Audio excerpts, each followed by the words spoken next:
Hello, Algebra 1 students. We are about to end our unit on solving equations and inequalities. We just have one more topic to discuss, and that's what we're going to do in this video. So the topic is called literal equations.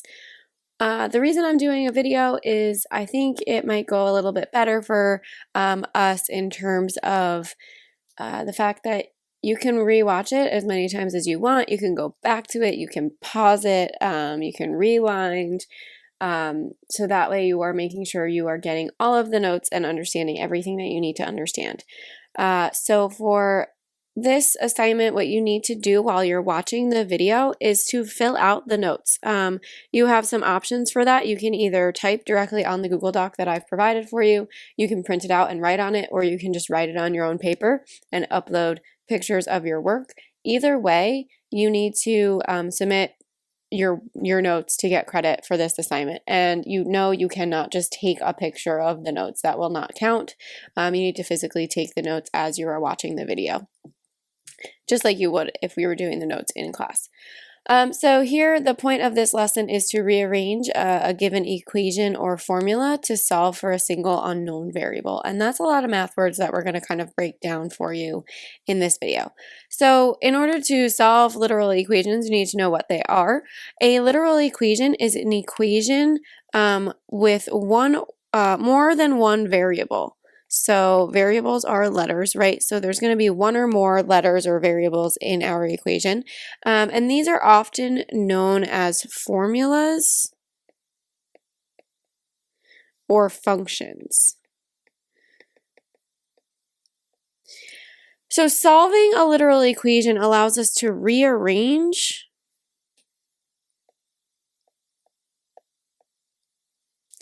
a formula or an equation or a function for a different variable that might be more helpful for what we're doing. So the goal of solving a literal equation is to isolate a specific variable. Sorry, the line is not long enough there. So the goal, like I said, is to isolate or get a specific variable by itself. And the equation, the question will tell you which variable to get by itself. So it says to do this, we solve in the exact same way that we would before. We perform opposite operations to move variables and constants to the other side of the equal sign until the specific variable is isolated. So let's look at some formulas that you're probably familiar with and talk about how to solve them. So here we have, it says the formula for the area of a rectangle is area equals length times width, or A equals LW. That's the formula, and it says solve for W. So we want to get W by itself.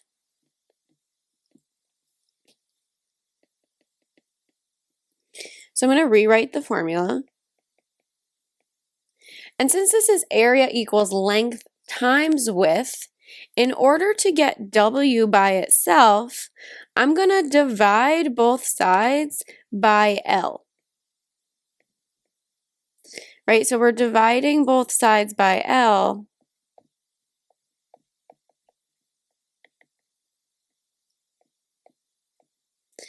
Because L and W are being multiplied.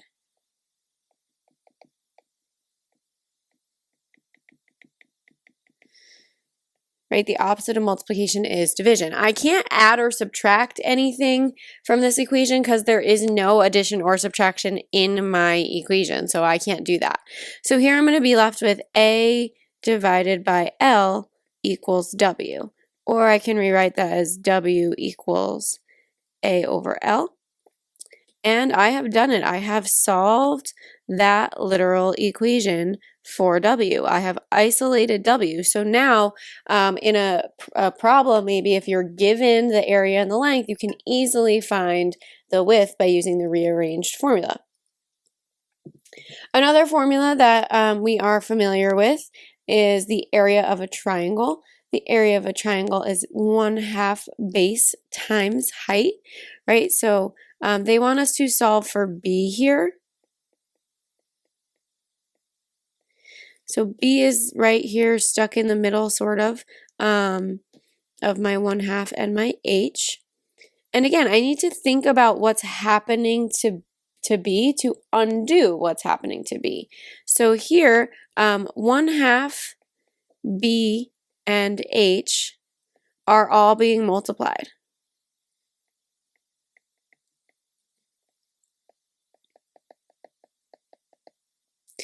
And normally the easy thing here, because everything's being multiplied, would be to divide by everything we don't want. However, the 1/2, the best way to get rid of a 1/2 is to multiply by its reciprocal. So I'm actually going to multiply both sides by 2 here to get rid of the 1/2, right? So multiplying both sides by 2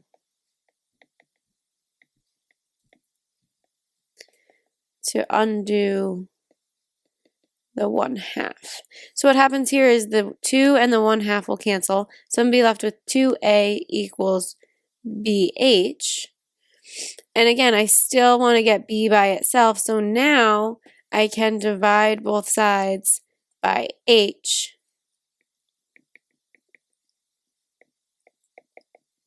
Because B and H are being multiplied.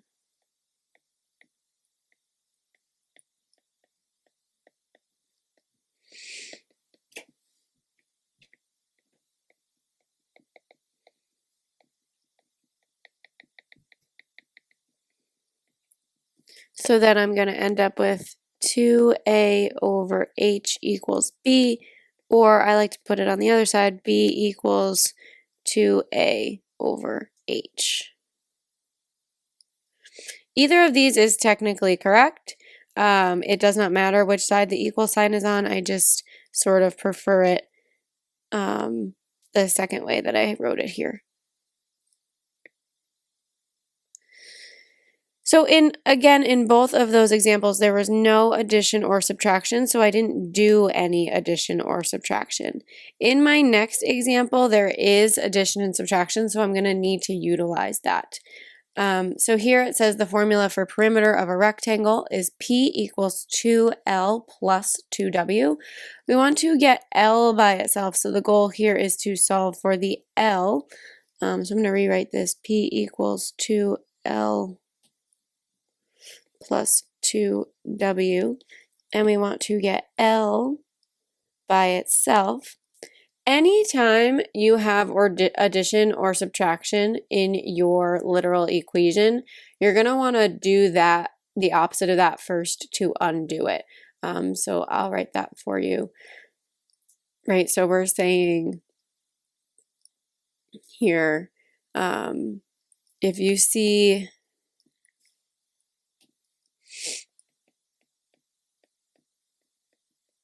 addition or subtraction in your literal equation or formula, you need to move that first.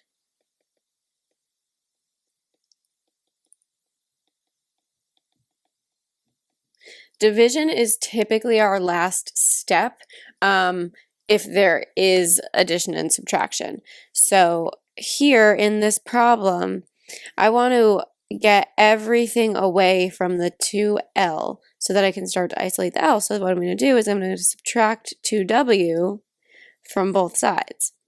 And now P and 2W are not like terms, so I can't combine them. So I'm just going to write P minus 2W equals 2L. Now that L is almost isolated, right? There's nothing left being added or subtracted to it. I'm going to divide both sides by 2. I'm going to divide each term by 2 so that I can simplify my equation, right? So here I'm going to get P over 2 doesn't simplify, so that's just P divided by 2, minus 2 divided by 2 does simplify.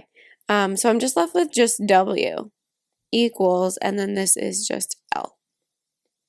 or L equals P minus, or P over 2 minus W. Again, either of these is correct. It does not matter which one. I do recommend dividing each term separately, like I did in this example, so that you simplify accurately.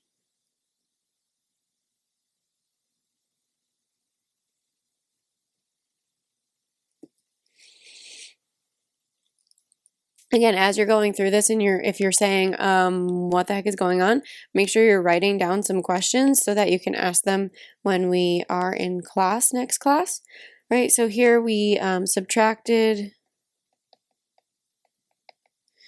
2W to move it to the other side.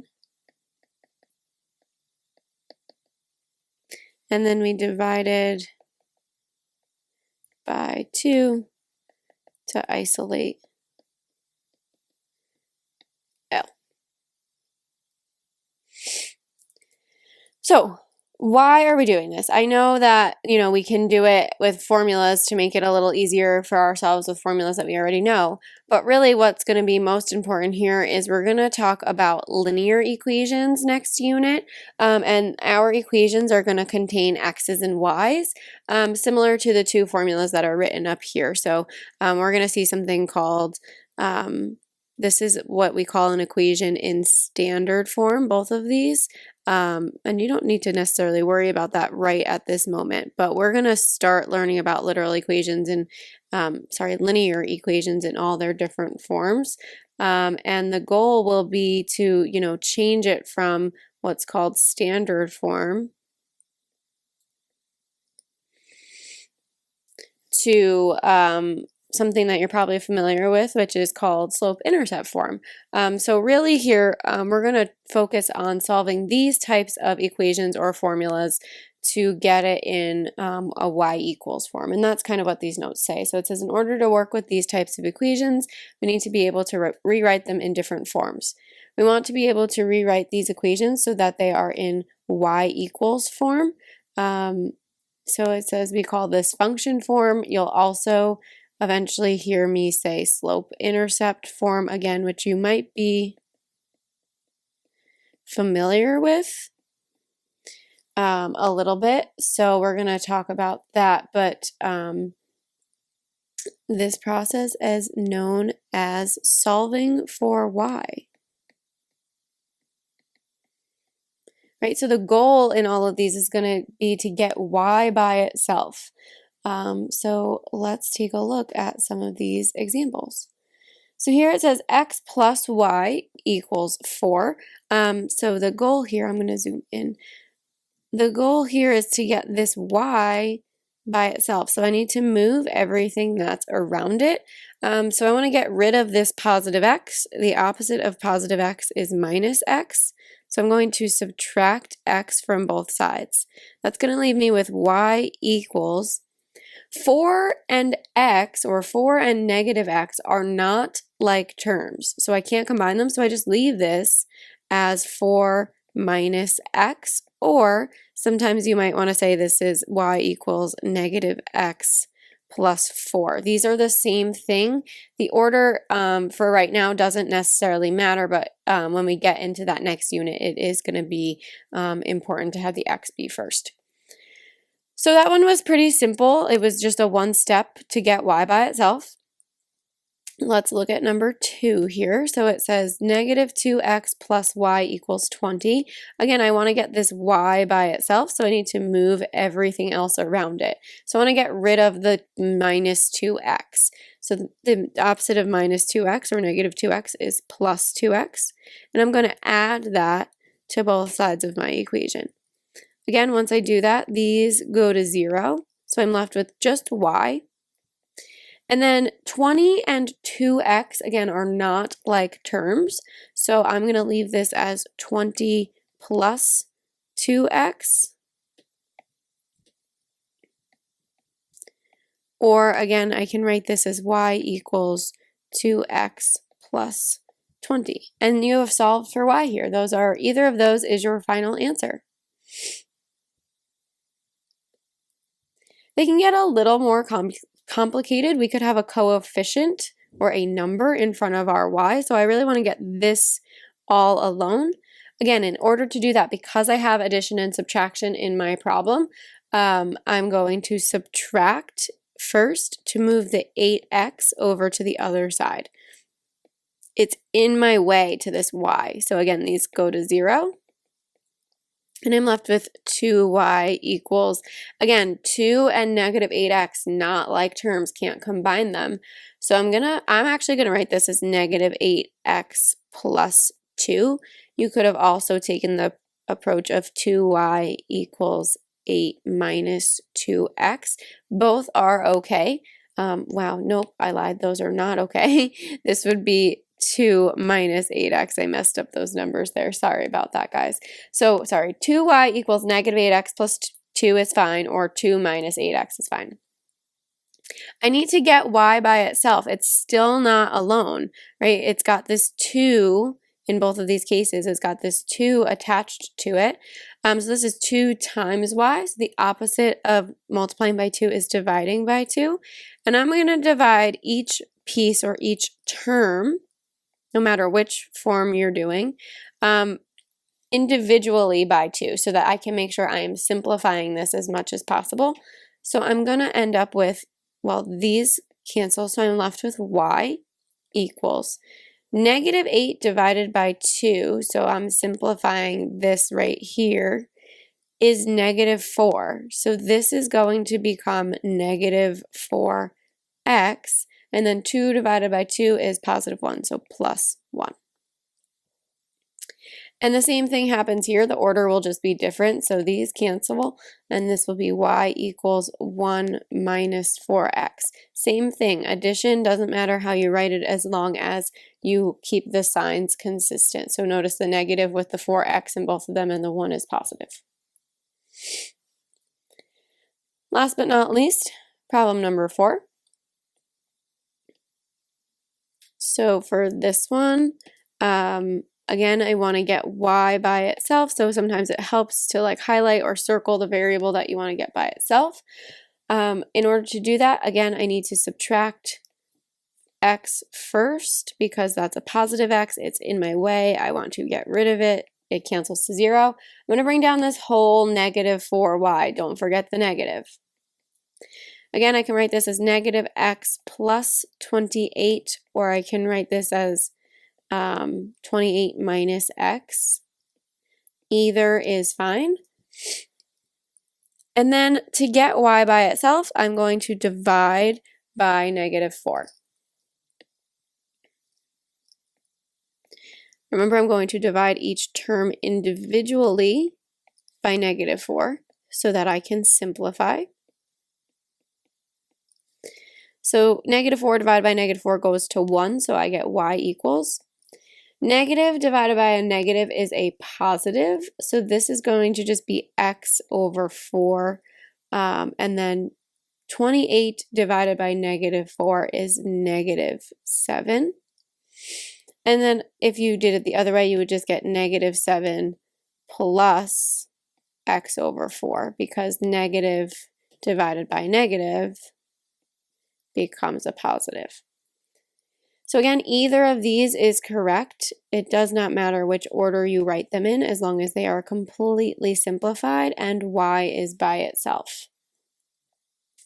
So if you notice in all of these, for the most part, if I had addition or subtraction in my problem, which all of these I did, division was my last step.